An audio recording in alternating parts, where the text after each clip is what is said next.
Eh bien, bonjour à toutes et à tous. Il est 10 heures. C'est notre rendez-vous mensuel. Comme on réalise environ un webinar par mois avec Ericom sur différents sujets pour celles et ceux qui sont abonnés à nos newsletters. Merci d'être toujours aussi présents et assidus. On est ensemble ce matin pendant une petite demi-heure. L'objectif, c'est de vous présenter notre nouveau partenaire NanoSensorix, qui est un fabricant qui existe depuis 2019, qui n'est pas forcément le plus représenté dans l'écosystème français.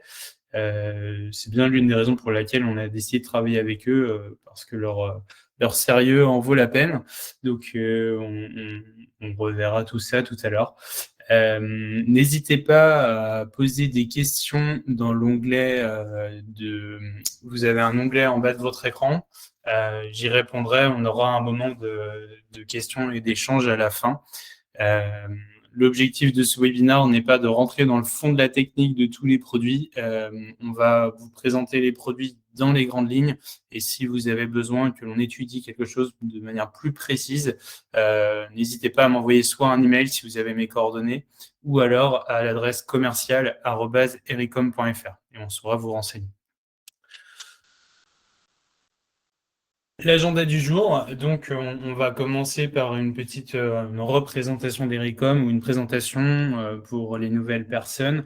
On va également vous expliquer pourquoi on a choisi NanoSensory. On fera un tour d'horizon des produits et on terminera par un moment d'échange tous ensemble. Donc Ericom, on a donc les chiffres de 2024 qui apparaissent. On a réalisé 4 millions d'euros de chiffre d'affaires sur 2024 avec une belle croissance encore qui se profile pour 2025, et l'année n'est pas terminée. On a toujours 3 sites en France, un en région parisienne, un à Saumur où nous avons notre bureau technique. Donc si vous avez affaire à nos équipes techniques du support, elles sont là-bas. Et on a également une entité qui est à Boufféré, c'est à Montaigu, à une quarantaine de minutes de Nantes. C'est à cet endroit que nous avons l'ensemble de notre stock et de notre centre administratif. Et on a également Evan au commerce qui est présent là-bas pour ceux qui échangent avec lui. Donc voilà, ce qui est intéressant de savoir, c'est qu'au niveau de notre positionnement, on a environ un tiers de notre effectif qui est constitué de techniciens. C'est notre équipe support qui est très importante. C'est ce qui différencie Ericom des autres distributeurs que vous pouvez voir sur le marché. On a une équipe qui est solide techniquement et qui qualifie surtout tous les produits que l'on commercialise. C'est bien, j'insiste là-dessus et ça a encore plus de valeur pour notre présentation de ce matin, parce que évidemment les produits NanoSensorix ont été testés en amont sur nos différents bancs d'essai avant de commencer la commercialisation. Donc on a toujours nos différentes propositions de valeur qui sont autour de des parties capteurs, infrastructure réseau, plateforme IoT et services IoT. Et j'insiste sur le fait que on évite au maximum les solutions propriétaires. L'objectif, c'est de pouvoir vous proposer des solutions qui sont complètement interopérables avec des environnements déjà existants. Ça a d'autant plus de sens si on se concentre sur le marché de l'IoT et donc du LoRaWAN, puisqu'on est en sans fil. Et aujourd'hui, dans le bâtiment, si on doit faire une moyenne, les typologies de bâtiments et les typologies de chantiers sur lesquels on travaille le plus, ça reste de la réhabilitation. Donc, qui dit réhabilitation dit qu'en général, il y a des choses qui sont déjà en place dans le bâtiment et l'objectif, c'est de pouvoir s'interconnecter avec. Donc, on a différentes solutions à proposer. Et pour les quelques bâtiments où il n'y a absolument rien, on peut également proposer une solution clé en main si notre partenaire intégrateur n'a pas ces solutions. Donc, on peut vraiment s'adapter à plein de cas de figure différents. Sur la partie service, on va retrouver donc toute la partie accompagnement pour l'aide à la configuration à distance, l'installation du matériel, la préconfiguration. Alors ça rentre dans le dernier onglet, l'onglet customisation, parce qu'il faut savoir que si vous manquez de temps en interne pour le paramétrage des produits, on est en capacité de vous préconfigurer l'ensemble du matériel de manière à ce que lorsque vous recevez l'ensemble, ce soit prêt à l'emploi. Donc, vous n'avez plus qu'à brancher la passerelle globalement et poser les capteurs. Tout sera déjà prêt en fonction des prérequis que vous nous aurez envoyés. On réalise également régulièrement des audits sur site. Alors, on peut générer des audits sur plein de sites différents, typologies de sites, pardon. Ça va être aussi bien pour des sites industriels que des bâtiments tertiaires. C'est assez vaste. On peut aussi réaliser des audits dans des villes, ça peut aussi. Ce qui est important de définir en amont, c'est vraiment les points de mesure que vous souhaitez tester. Et on va faire une pré-cartographie ensemble et derrière, on saura vous estimer le temps de travail et donc le coût de cet audit. Il n'y a pas de coût fixe puisque ça dépend vraiment de ce que vous souhaitez faire. Et enfin, on réalise aussi des formations. Donc, l'intérêt de notre partie formation, c'est qu'on est en capacité de vous faire une formation sur mesure en fonction de ce que vous voulez faire. Ça peut être sur les technologies sans fil, ça peut être sur les protocoles industriels. Enfin, on a plein de typologies de formations différentes et nos experts savent faire et savent surtout vous accompagner pour définir les bons points les bons points de formation sur lesquels vous allez vouloir travailler. On a également une autre partie service, ça c'est pour toute la partie, alors la partie LNS, on est vraiment sur la partie LoRaWAN puisqu'on est capable de proposer un cœur de réseau déporté à travers notre partenaire Netmore notamment. On propose également des cartes SIM multi-opérateurs. On a une offre de VPN. Donc là, on est plutôt sur la partie accès distant de l'entreprise. Et on propose également, à travers une filiale de notre groupe, la possibilité de faire des offres packagées, notamment pour des routeurs, si vous voulez. On peut vous proposer un abonnement VPN, la carte SIM et le produit déjà préconfiguré, prêt à l'emploi. Et surtout qui rentrent dans des normes cyber qui sont de plus en plus demandées par les clients. Les partenaires premium avec lesquels nous travaillons, donc on retrouve Wateco, Malsite. Ça, on vous en a déjà parlé plein de fois pour ceux qui sont là, quasiment tous nos événements. On retrouve également PNI que l'on remplace petit à petit par Fleximodo, qui est un fabricant slovaque de capteurs de smart parking qui propose une solution de clé en main. Globalement, on peut tout faire avec leurs produits. Et on a enfin mis la main sur un fabricant qui fonctionne bien et qui a un positionnement prix qui est un peu plus intéressant que PNI. PNI fonctionnait bien, mais était un peu cher.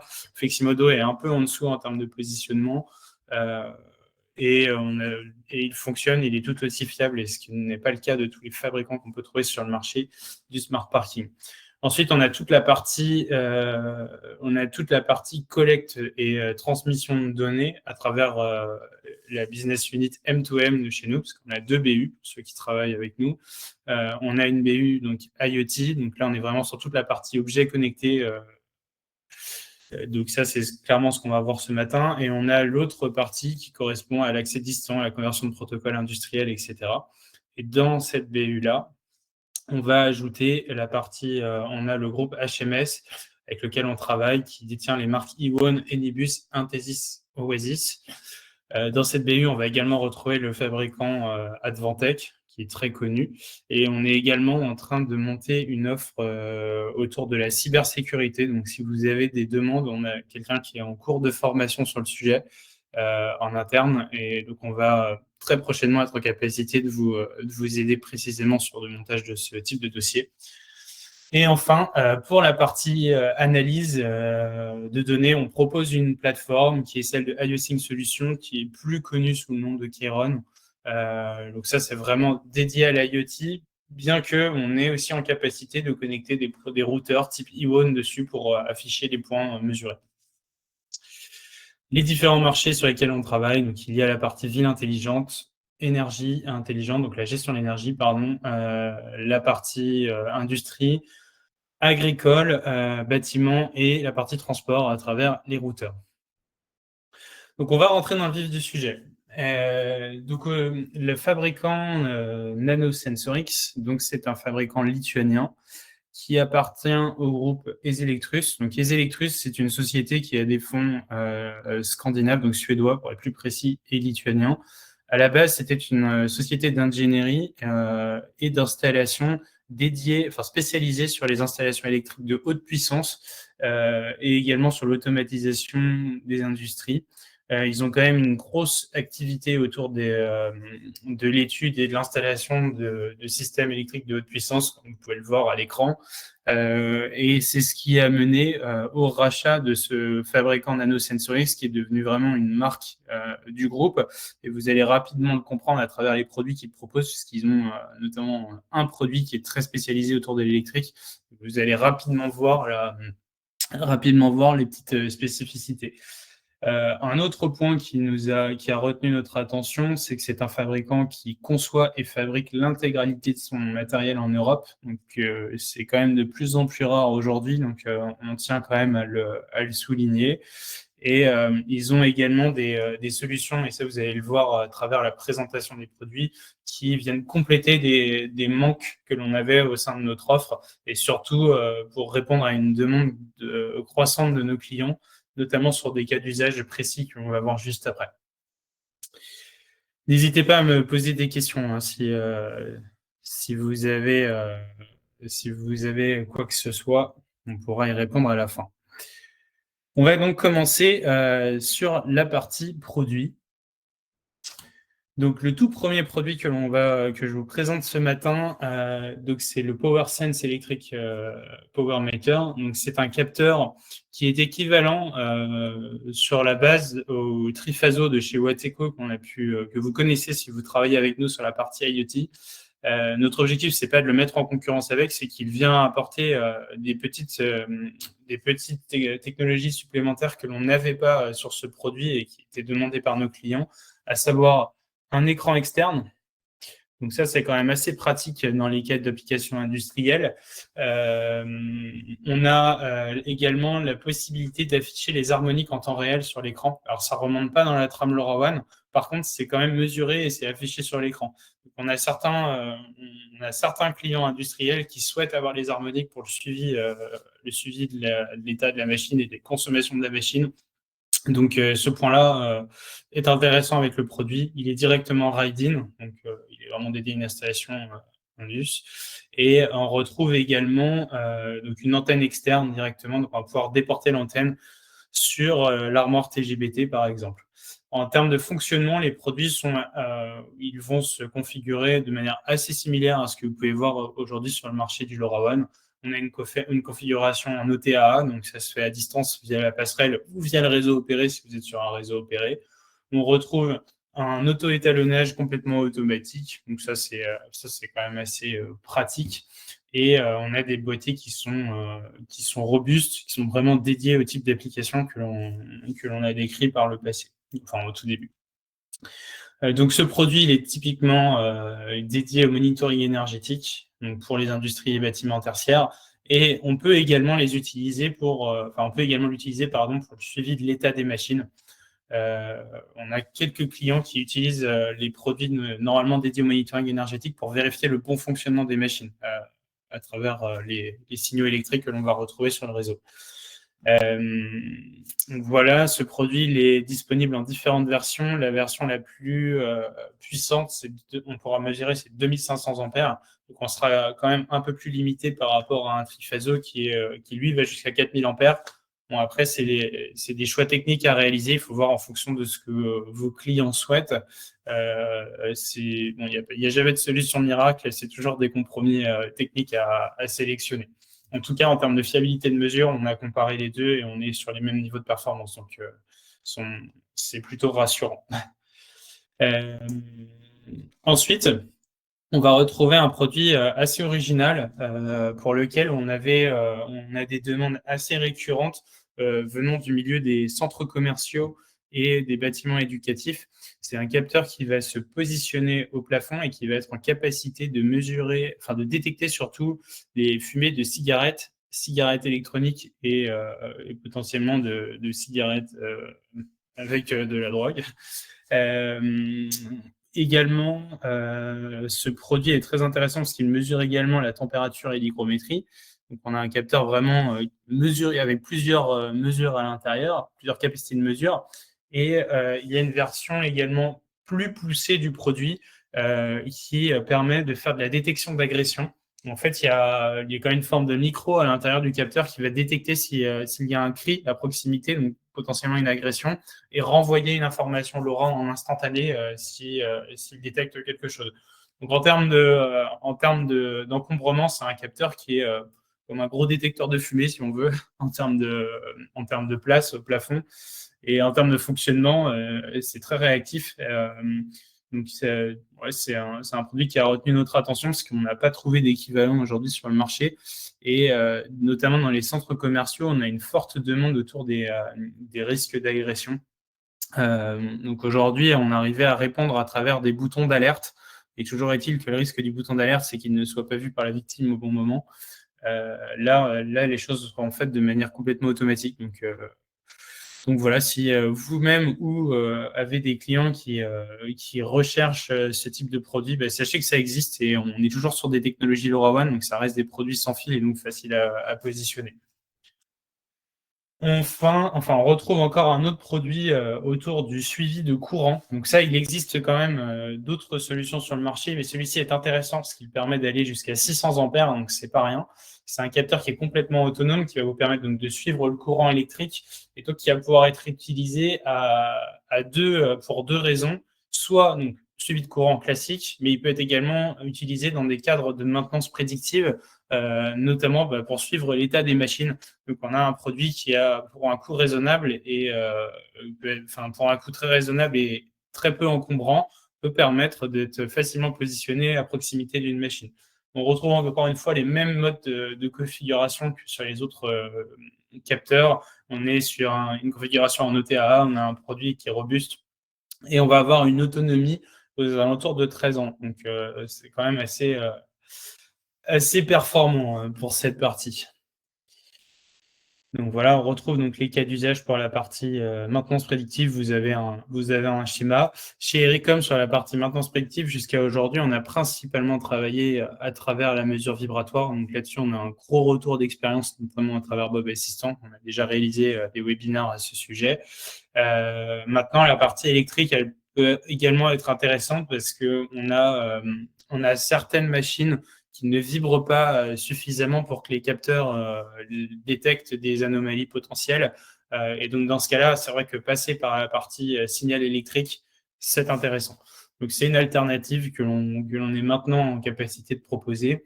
Et forcément, ça reste une pince ampère-métrique. Donc, c'est un produit qui est moins poussé techniquement qu'un capteur de vibration qui a une IA embarquée. On sera sur des coûts aussi assez inférieurs. Donc, globalement, ça peut avoir du sens sur des projets qui sont un peu plus serrés financièrement. On va retrouver également ce produit qui est assez intéressant. C'est pour le suivi des frigos, notamment dans l'agroalimentaire ou ça peut être aussi dans la pharma. On a un capteur en fait qui est 2 en 1 puisqu'il vous permet de mesurer la température et également le courant. Donc en fait, on est sur la même base technique que le capteur précédent qu'on vient de voir. Ça, typiquement, voilà, ça peut être utilisé dans les stations d'autoroute, par exemple, pour vérifier qu'il n'y a pas eu une rupture de la chaîne du froid sur les aliments en vente. Ça peut être utilisé également donc, dans la pharma pour les frigos de stockage des médicaments. Voilà, il y a plein de cas d'usage qui peuvent être couverts par ce type de produit, qui encore une fois est un produit qui est très peu encombrant, donc ça peut vraiment être pratique de l'utiliser. Voilà, typiquement, on retrouve des cas d'usage assez dans les cas d'usage qu'on vient de décrire, en fait. Ils ont également un capteur standard, on va dire, parce que comme la plupart des fabricants LoRaWAN, ils ont un capteur de température, hygrométrie, CO2. Leur petite particularité, c'est qu'ils le proposent dans plusieurs couleurs. Donc, c'est vrai qu'on a de la demande parfois de certains maîtres d'œuvre qui souhaitent avoir des capteurs discrets parce que le mur est foncé et ne pas avoir un bloc blanc au mur. Donc, comme ça, avec ce fabricant-là, on a l'alternative qui est disponible. Ça reste un capteur de mesure ambiante. La fiabilité, elle est similaire à ce que vous pouvez voir aujourd'hui sur le marché. Il n'y a rien de plus ou rien de moins, on va dire, sur ce produit en question. Là, on va rentrer sur un produit beaucoup plus original. à ma connaissance aujourd'hui, après, je ne connais pas tout le marché par cœur, j'ai pas cette prétention-là, il y a tellement de fabricants, mais je ne connaissais pas de cette application-là en LoRa, en tout cas. C'est un produit qui va permettre de détecter s'il y a des mouvements structurels sur un pont. Donc, vous allez l'attacher. En fait, vous voyez, vous avez deux points d'attache au niveau du capteur. En fait, vous allez fixer ces deux points à deux endroits qui peuvent être amenés à bouger. Et si le capteur détecte qu'il y a un mouvement, il va vous envoyer une alerte. Ça peut être très intéressant parce que quand on sait qu'on a un grand nombre de ponts qui sont pas forcément entretenus comme il se devrait en Europe, ce type de produit a tout à fait du sens et peut aussi permettre d'anticiper de futures dépenses pour les collectivités. Donc ça, aujourd'hui, la demande, elle est quasi nulle en France, mais c'est des choses qui vont avoir du sens pour moi dans les années à venir auprès des territoires connectés notamment. Donc c'est des produits que l'on va bientôt présenter pour cette partie. Donc voilà, donc on retrouve des exemples. On en voit un ici qui est positionné. Voilà, une image de pont où le capteur est en place et ça peut être aussi utilisé dans les parkings souterrains si on souhaite avoir une surveillance à ce niveau-là. On va enfin retrouver, donc là on arrive sur la fin des derniers produits, on va retrouver ce capteur qui est assez intéressant, qui est à positionner directement dans les armoires de puissance. Donc là on est vraiment sur une application industrielle et en fait celui-ci va vous permettre de mesurer la conductivité et la température des câbles de passage électrique, donc les câbles de haute puissance. Ça peut soit se positionner au niveau des barres triphasés, on va le voir juste après, ou voilà, au niveau des câbles. Et donc, ça va permettre de voir s'il y a un potentiel départ d'incendie, puisque ça commence forcément par un échauffement anormal au niveau de ce point-là, lorsqu'on est sur des points sensibles dans les usines. Ça, c'est quelque chose sur lequel on a eu pas mal de demandes par le passé. Ça pouvait être couvert par un détecteur de monoxyde de carbone, mais en général, quand on en était rendu là, c'était pas bon signe, parce que c'est-à-dire qu'il y avait déjà une fumée, donc on était déjà sur le départ d'incendie. Là, on est encore en amont sur les opérations de maintenance avec ce produit-là, parce qu'on va pouvoir voir s'il y a un échauffement ou pas. Donc voilà, on a fait le tour par rapport à la gamme des produits NanoSensorix. S'il y a des questions, n'hésitez pas à me les faire parvenir dans le chat. Toutes les questions qui concernent la partie tarifaire, parce que je vois qu'il y en a plusieurs, donc on vous enverra les choses dans un second temps par email. Il faut savoir qu'en termes de positionnement tarifaire, NanoSensorix c'est plutôt bien placé. On est sur un juste équilibre entre les produits de qualité et les produits bien placés financièrement. Donc, on est plutôt bon là-dessus. Donc, on retrouve une question, est-ce qu'il fonctionne autour du LoRa classique? Oui, c'est un produit qui est LoRaWAN. Il n'est pas LoRa propriétaire. Donc, il pourra s'intégrer sans aucun problème sur des installations que vous avez déjà ou que vous souhaitez mettre en place avec des plateformes, des passerelles classiques. Pardon. Est-ce que le capteur est actuellement est-ce qu'il est décodé par les différents cœurs de réseau type Activity, Netmore? Alors, c'est une bonne question. Il faudra revoir avec eux. Après, leurs modes de décodage sont assez standards, donc ça pourra s'ajouter s'il y a une question là-dessus, enfin s'il y a un besoin là-dessus. Formation sur les softwares. Est-ce qu'il y a une formation sur les softwares? Oui, nos équipes techniques pourront vous expliquer pour la partie configuration, bien que ce soit pas plus compliqué que les autres capteurs que vous pouvez connaître. Donc voilà, est-ce que c'est compatible avec les plateformes françaises, les plateformes logicielles? Alors, vu que c'est un produit qui arrive sur le marché, les décodeurs ne sont pas encore prêts. Maintenant, c'est quelque chose qui va être très rapide à ajouter auprès des développeurs type Keyron, par exemple. Voilà. Pour les autres questions, j'y répondrai à l'écrit. Donc, n'hésitez pas à nous solliciter à l'adresse commerciale@ericom.fr. ou à m'envoyer un mail directement, ou vous pouvez également nous appeler au standard si vous souhaitez avoir d'autres informations. Donc voilà pour moi, je vous remercie pour votre présence et puis à très bientôt. On se retrouve probablement le mois prochain pour la prochaine édition de notre webinaire. N'hésitez